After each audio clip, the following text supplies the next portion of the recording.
Imagine a team so cursed that their own fans didn't want their players on the national team because they feared a jinx would follow them. Yes, meet Bayern Leverkusen, a team so cursed the Germans nicknamed them Neverkusen, or Second Kusen, because it seemed like they were doomed for all of eternity to never win the Bundesliga.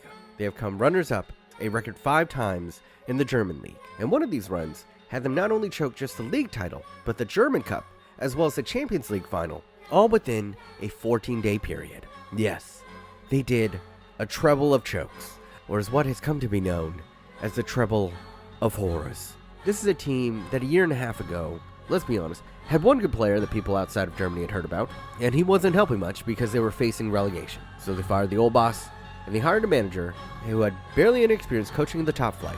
And after a summer of signing an Arsenal castaway and a few sub-blockbuster players, Neverkusen would go on to not only knock off the 11 consecutive time winners of the Bundesliga, the juggernaut that is Bayern Munich, but they would also do something that no team in the Bundesliga had ever done before. They would become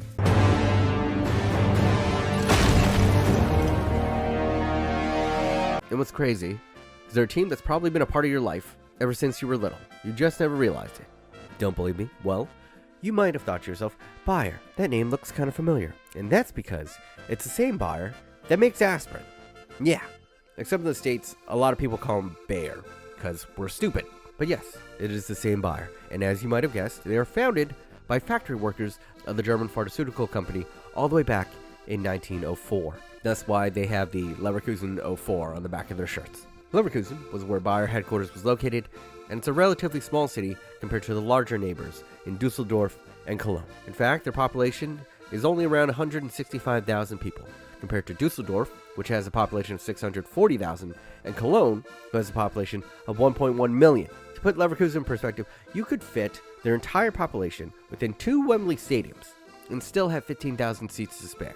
So basically the Etihad every Saturday. Their main stadium, the Bayer Arena, has only a 30,000 capacity. By comparison, the smallest NFL stadium in America is Soldier Field, which comes in at a capacity of 61,000, over double its size. And actually is far closer in size to the largest high school football stadium in America, which comes in at 22,000 capacity. I say all this to say that they're a small market club. They've always been an underdog kind of club, and even with the backing of one of the largest pharmaceutical companies on the planet, they've never been the big spenders in the Bundesliga. Now, despite their small stature, ever since being promoted to Germany's top flight in 1979, they're one of the few teams that have never been relegated from the Bundesliga. They've been known throughout most of their history as a developmental club, similar in the vein to the football talent factory that is Borussia Dortmund. Bayer has had a lot of notable names donned the red and black throughout the years. Historic greats like Dimitar Berbatov, Lucio, Zé Roberto, Heung-min Son, Tony Kroos, Michael Ballack, and for my Americans watching this, Landon Donovan, although he did not like his time there. But much like Borussia Dortmund, their problem has never been cultivating talent. It's been keeping it, and it's been proven as every one of these big names would go on to leave them after having a successful season, thus sapping them of talent to continually build a squad that could possibly win the league. So that's one thing, but it cannot explain the run of bad luck that this club has encountered throughout the millennia, especially in the late 90s and early 2000s. As 5 different years, they would come runner-up. In 1997, they went to the final game of the season atop of the table, but were crushed 4-0 by regional rivals Cologne to surrender the title by 2 points. 2 years later, in 1999, they finished second again, although this was not nearly as heartbreaking, as there was a 15-point gap between them and Bayern Munich. The following season, though, it went all the way to the final day of the season again, and they only needed a draw to win the league. And they were playing up against newly promoted Unterhagen, a club I'm pretty sure none of you guys have ever heard of, and somehow, club legend Michael Ballack ends up scoring an own goal, and that would be the difference for them to once again choke away the title in excruciating fashion on the final day. Still, 3 title pushes in 4 years isn't bad. And over this time period, Leverkusen were considered a true force in Germany. And a lot of that was thanks to their talented young manager, Christoph Daum. He had finally turned Leverkusen into true title contenders and a thorn in Bayern Munich's dominance. His run at Leverkusen was so impressive that the German FA offered him the job to manage the German national team. Besides choking away the title a couple times, everything seemed to be coming up Millhouse for the former German international, World Cup, and Bundesliga winner. That was until the press broke an extraordinary story in what would become known as the Daum affair. The press accused the Leverkusen coach of attending wild, cocaine-fueled orgies. Christoph, who had always had a cantankerous relationship with the press, vehemently denied these accusations and immediately provided hair samples to be tested. They were tested and came back positive for cocaine. He submitted a second sample, which also came back positive for cocaine. He later would admit to cocaine use, and on the reasoning why he submitted the hair samples, he said that he thought he would somehow get away with it. This may seem delusional to most, but you gotta remember, he was probably on cocaine. Cocaine is a hell of a drug. After Dom admitted to cocaine use, he was fired from coaching at Leverkusen, and the offer to coach the German national team was rescinded. And a figure that was once seen as the future of German football was exiled to the Turkish league and would never rise to such heights again. And this was somehow not the greatest humiliation Leverkusen would suffer, because 2 years after that, in 2002, the team that cokehead Christoph had built would go on to mature into a monster, featuring the likes of a young Dimitar Berbatov, future Brazilian legends Roberto and Lucio, and of course, the great German international Michael Ballack. They had a sensational season that saw them not only lead the Bundesliga for most of the season, but also claiming historic victories over legendary Liverpool and Man United sides to put them in contention for an unprecedented treble, a feat that has never been achieved in German football, not even by the mighty Bayern Munich. Over the course of the next 14 days, depending on how things fell, they could go down as the greatest Bundesliga team in history. On the final day of the season, Dortmund would go down early, putting them back on top of the table, where they would stay until, with only 16 minutes left in a 3,500-minute season, Dortmund would pull one back and snipe the Silver Shield away from Leverkusen again. For the fourth time in 6 seasons, they were cursed, like Sisyphus, to roll the rock all the way to the top of the Bundesliga mountain, only for it to cruelly fall all the way back down. But they still had a shot at a double. The DFL Pokal Cup final, aka the German Cup, was next, and it was as if Bayer was still in shock from losing the league, as Schalke absolutely battered them 4-0, and by the end of the match, their spirits were broken, as their only shot left for silverware that season was the Champions League final. And who were they up against? Real Madrid, an all-timer Real Madrid side, Los Galacticos. And predictably, they made Leverkusen a footnote in their Champions League highlight reel, as a sensational performance from a young Iker Casillas would deny Leverkusen again and again. They would ultimately be felled by one of the greatest goals, arguably the greatest goal ever scored in the Champions League final, courtesy of Zinedine Zidane. And that was it. The Germans' fates were sealed. 14 days to make history, and they made it, just in the worst way possible. A treble of horrors, and thus earning Leverkusen's cursed name of Neverkusen, a moniker that they would carry until today, a term that is so ubiquitous in Germany that when Bayern Munich did the same thing, basically failed to win a treble in similar fashion in 2012, it was labeled by the press as Neverkusen 2.0. So now you know about the curse and maybe the greatest choke job in European football history. But one has to beg the question, what brought about this curse? As an American, we have whimsical stuff like a billy goat put a curse on the Cubs, or the Red Sox got cursed for 70 years for selling Babe Ruth. So I was curious, what did Bayern Leverkusen do to earn them such a cruel fate from the football gods? And in my research, there was nothing whimsical. No. By all accounts, the curse was self-created just from how many times they've choked the league away. But if I had to take a personal guess on why Bayern might have been cursed, the reasoning that I found is that during a certain world war, the Bayer company had direct ties to the Nazi party. Now, before you get up in arms, gotta remember, this is the Bundesliga. Pretty much every team that was around back then had ties to the Nazi party. Wolfsburg, for instance, was a team founded by the workers of Volkswagen, a company that Hitler personally endorsed during the war. And they've won the Bundesliga before. So why curse Leverkusen and not Volkswagen? Well, although supplying Hitler with a car is pretty bad, Bayer was apparently the suppliers of a certain gas that was used at Auschwitz. So yeah, I would say that's pretty curse-worthy.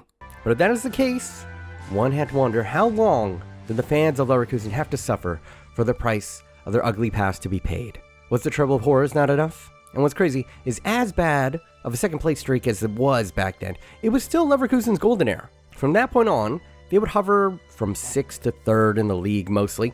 They did get another second-place finish in 2011, but that only helped solidify their title of Secondkusen. It seemed like they were doomed to a fate of being the Tottenham Hotspur of Germany.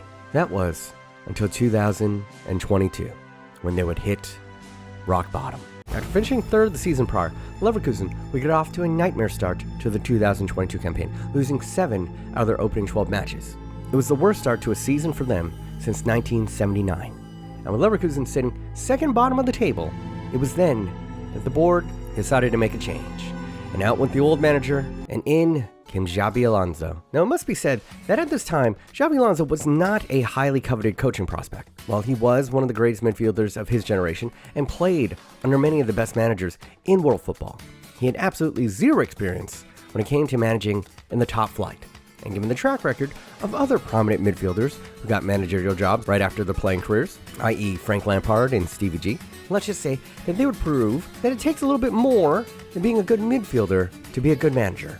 You also have to be Spanish. Jokes aside, Xabi Alonso would cut his teeth managing the Real Madrid under-14s, and he was then given his first professional role coaching Real Sociedad B, who are currently playing in the 3rd division of Spanish football. Under his guidance, he would lead Real Sociedad's B team to promotion to the 2nd division of La Liga for the first time since 1961. That most likely earned him the job at Leverkusen. But what not a lot of people talked about is that team was relegated right back down to the 3rd division the following year. And that was it. That was the CV when Bayern Leverkusen decided to make him their head coach in a year where they were in a relegation battle. So suffice it to say, it was a pretty controversial pick at the time. Some in the press were even calling it a bit of a foolish move. And early on, Xavi had a rough go at it. Many in the press wrote him off as the next Stevie G or Lampard. But to his credit, he would eventually steady the ship and guide Leverkusen back to a respectable 6th place finish and a Europa League qualification. Definitely a promising first year, but no one could have foreseen what was coming next. Now, that summer transfer window would be crucial for them, as their talent would be rated again, this time in the form of their top scorer from the previous season, Moussa Diaby, who departed for Aston Villa for the sum of 55 million euros. The loss of their top scorer was a tough pill to swallow for any team, but something happened that rarely happens ever for a football club.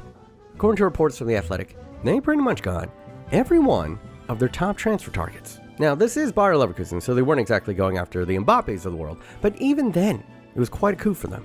Xabi and the Leverkusen board took that 55 million and went moneyballing. The first big domino fall was Granit Xhaka. Xabi and Mikel Arteta go way back, and for the measly price of only 15 million, Xavi would snatch up the future general of his defense. Next up was finding a replacement for the 14 goals Moussa Diaby had vacated, and for that, they found a hidden gem from the Belgian league, Nigerian international Victor Boniface. A name unfamiliar to many, myself included, but he had made his name as being the surprise top goal scorer in the Europa League last year, so they decided to snatch him up for 20.5 million. They followed that up by picking up some veteran savvy in the 30-year-old midfielder Jonas Hoffmann. And then they signed maybe the biggest steal of the transfer market in 2023, when they got one of the most talented fullbacks in the world, in Alejandro Grimaldo. And how much did they spend for him? How about free 95. Yeah, this was mind-blowing, as Grimaldo had always had a lot of hype around him during his time at Benfica. He was always rumored to go to a bigger club, but a transfer just never materialized. And when his contract was up, he decided to leave on a free, and he could have gone anywhere. There are very few squads in the world that don't need a Grimaldo, but he believed in Xabi Alonso and the project that he was building at the time in tiny little Leverkusen. And if you're doing the math, they were able to find the commander of their defense, the top scorer in the Europa League, a 10-assist midfielder, and one of the most talented wingbacks in the world for less than the amount that they sold Moussa Diaby for. Not bad. Not bad moneyballing indeed. Combining the new purchases with Florian Wirtz and Jeremy Frimpong starting to enter their primes, essentially, what the Leverkusen board was able to do was blend burgeoning superstar talent with veteran leadership into a perfect harmony. They just didn't know it yet. Early on in the preseason tour, the players could tell they were good, but they didn't know how good. But they didn't have to wait long, as their first test was in the season opener up against Bundesliga upstarts and potential title contenders RB Leipzig. Now, after a tight contest, they came out victorious 3-2. They would go on to win their next two, making it 3 wins to open up the season. They were feeling good about themselves. But then, the biggest test would arrive on match day 4, when they came up against the owners of the Bundesliga, the 11-time consecutive champions, Bayern Munich. And it didn't take long for them to announce themselves. In the 7th minute, their shiny new toy, Harry Kane, made it 1-0. Not to be outdone, new boy Grimaldo would tie it up in the 24th minute, and it would stay that way late into the game, when, in the 86th minute, Leon Goretzka would make it 2-1. And that is when something beyond tactics and excellent recruitment, and any sort of explainable logic would begin to apply when talking about Bayern Leverkusen this season. Something would always seem to possess his team in the final 10 minutes of a match. It was as if they were zombies, refusing to die, and what would become known as black magic. And sure enough, in the 93rd minute, they would win a penalty and would convert it in the 94th minute to draw the game 2-2. And this wouldn't be the last time they would escape with some last-second heroics. But I'll talk more about that later. So they take this last-second draw from Bayern and would go on to win their next 8 league matches, making it 11 wins and 1 draw out of their first 12. A damn near perfect start to the season. And they were winning in style. Xabi Alonso's tactics had this team playing fluid, free-flowing, highly adaptive football. This strategy was an evolution of the total football pioneered by the Dutch that emphasized players switching roles on the fly, married with the possession football perfected by Pep Guardiola that could hold the ball patiently and keep the ball from the other team. But he also added in a few sprinkles of Roberto De Zerbi and other great modern football managers. And what you got was a high-pressing, high-possession team that could just as easily sit patiently, pulling your defense apart, dissect you piece by piece, or just as quickly explode out on a counter with the speed and skill of Frimpong and Grimaldo on the flanks. In the way that Leverkusen sets up, each player has the autonomy to go where they wish as long as they do not occupy the same space as another teammate. That freedom, trust, and chemistry basically makes it so that there's always a free man in space to pass to. The best way I can describe it, to watch them play, is like watching a brilliant jazz ensemble. Unpredictable, exhilarating, playing off of each other, but never quite out of control. And they all have to be insanely skilled to bring it home. In that style, being able to adapt to almost anything made them feel like there was never a time on the pitch that was hopeless. They knew that no matter how the other team set up, if they played their game, they believed, they knew a goal would come. And they were right. Only once, all season long, did Leverkusen fail to score a goal. And that feeling of invincibility began to grow throughout the season. That no matter how dire it looked, no matter how late in the game it was, they believed in the gaffer's tactics, and he believed in them. And that stubborn, unrelenting pressure would eventually wear down and crack even the most diamond-tested of opponents. But in order for this amazing system to run, you need to have the talent to pull it off. First, the signing of Granit Xhaka had been indispensable for them. Not only does he marshal the best defense in the league, his numbers are world-class when passing under pressure. His ability to find the open man while being pressed and often passing into the pressure, while risky, Xhaka does it at such high of a clip that you take that. And by making that risky pass, you can instantly break a press. And more often than not, he's finding the main cog in this team, Wonderboy Florian Wirtz. The 20-year-old is already Bayern Munich's best player. And after this season, it's hard not to say that he's already at a world-class level. The creative midfielder has been sensational this year, netting 18 goals and providing 19 assists. Given the freedom to float all around the midfield, he is a Swiss Army knife in the attacking third. He can drop deep to facilitate build-up play, lead and find the killer pass on the counter, or float out wide and provide width. And if the game slows down, he can change the tempo and unlock defenses with his electric dribbling. The way he can change direction, slalom pass, and slither away from defenders is Messi-esque at times. And with him possessing a Picasso-level creativity, the highest compliment that I can pay this young German is that he could have easily fit into the legendary MSN trio at Barca, and they wouldn't have missed a beat. But if they want to go fast, then the right flank is where it's at. Jeremy Frimpong is one of the quickest players in the Bundesliga, and he uses that pace to devastating effect, getting 14 goals and 12 assists this season. Fantastic numbers for a winger, let alone a wingback. The Dutchman, and former Man City Academy product, is in the 99th percentile of nearly every major offensive metric, and is now regarded as one of the best wingbacks in the world. Not to be outdone though, Grimaldo has been a revelation for them on the left wing. Getting him on a free is some shit you should not be able to pull off, except in career mode. His goal contributions have been outrageous this year. 12 goals and 17 assists. He was not too far off Florian Wirtz's numbers. And he's their free kick specialist, which has allowed him to score absolute bangers like this. And remember, this is all coming from fullback and for free. Did I mention he was free? He was free. And when you have two pacey wingbacks that both have a decent cross on them, who'd you rather have sitting in the middle than a big, tall target man with the pace to keep up? Victor Boniface, coming from the Belgian league, was a freight train of a striker. Pacey, strong, and standing at 6'3", he's a nightmare to deal with. But make no mistake, he isn't some clunky Hulk like Lukaku. No. Boniface's dribbling is silky smooth, often using an array of feints to often send defenders into the shadow realm. And using his skills, he would often put himself into prime scoring positions or to set up his teammates. brilliant on the break, but just as skilled, lurking in the box as a classic poacher, the 22-year-old got off to a blinding start of the season, scoring 4 goals and providing 2 assists in the first 3 games, and he never looked back.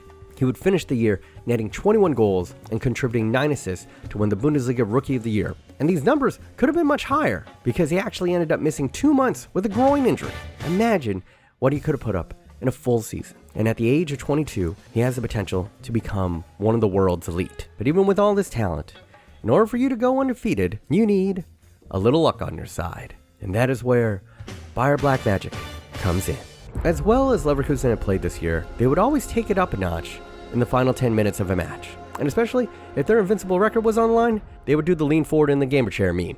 15 times. That's how many times Leverkusen scored in injury time this season. And if you extrapolate that out, from the 80th minute on, they would score a ridiculous 33 goals. Leaving it late had become their calling card. The great Sir Alex Ferguson was the former master of the late goal, with fans affectionately calling this phenomena Fergie time. Xavi, though, had taken this to supernatural levels. Xavi time, or as the Germans called him, Xavi-Sites, was unstoppable. It was as if all the jinxes of seasons past had been exorcised and replaced with 4-leaf clovers and lucky rabbit's feet, because they simply were not allowed to lose, no matter how late they were trailing. The cruelest fate they saved for poor old Korabag. On 3 separate occasions, they scored in the 90+ to haunt the Europa League nightmares. Second time they played in the group stages, they were holding to a draw until the 94th minute, and those idiots, they let him play till 5 minutes of stoppage time because Victor Boniface comes in, 94th minute winner. They get paired up in the round of 16, first leg. Korabag goes up 2-0 in the first half, feeling pretty good about themselves. But then, Wirtz pulls one back in the 70th minute, but it looks like Korabag are going to hand Leverkusen their first loss of the season. But no, reverse Uno, 92nd minute equalizer from Patrick Schick. Second leg, Korabag go ahead, get up again, have a 2-1 lead in the 92nd minute. Surely, this is the time they take him down. But here comes Wilani, and he scores in the 93rd minute to equalize. Oh, and while he's at it, go ahead, add a 98th minute winner, just to completely decimate this poor Azerbaijan team. Oh, and this was not just one team they did this to. AS Roma, cruising up 2-0 in a match, but still, they turned on the Black Magic.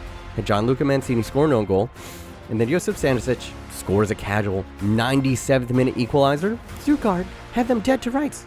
But fuck you. Have a 96th minute equalizer. West Ham. Oh, that 1-goal lead is cute. But here. Have an 89th minute equalizer. Hoffenheim up 1-0 the entire game. 80th minute equalizer. 91st minute Patrick Schick. Specialty. And what's crazy is the bulk of this is happening while Victor Boniface is out hurt. You get it. This team was a well-oiled machine that became a perfect blend of old heads and blossoming talent. But that special sauce on top is the deal they made with the devil to never lose, no matter what. And what that resulted in is going from the most cursed in European history to having the greatest season in Bundesliga history. And undoubtedly, one of the greatest seasons ever in European football. They were crowned champions with plenty of games to spare. And when that final whistle blew, you could see what it meant to the Bayer faithful. A small stadium, but it was their stadium, and they always sell out. And despite all the years of trauma they had endured, it had all been worth it. Bayer and the city of Leverkusen were finally champions of Germany. And as Xavi Alonso stood on the field, as the fans swarmed the pitch, he held up his arms, and a photo was taken that was so cold that it'll live in football lore for eternity. They had a couple more games after, but the rest of the season was merely a coronation. They would finish the year in the Bundesliga undefeated. And for this to be their first time to go from Neverkusen to winning the league and in an invincible season, it was unbelievable. But the job wasn't finished yet. They had 2 more matches to go, as they were also undefeated in the Europa League and in the German Cup. And there was chatter that if they could complete the treble undefeated, that this would be the greatest season for a football team in European history. Sadly, we will not have that conversation because they were finally beaten for the first time in the entire season in the Europa League final. Soundly, 3-0. They did go on to win the German Cup to complete the double, ending the entirety of the season with a single loss in all competitions, leaving some to snicker that the second Kusen curse made a cameo. But I think that most Leverkusen fans are happy to shed the Neverkusen moniker and end the season with the Neverkusen. And while they didn't get their complete fairy tale ending, they did go from the most cursed team in world football to invincible.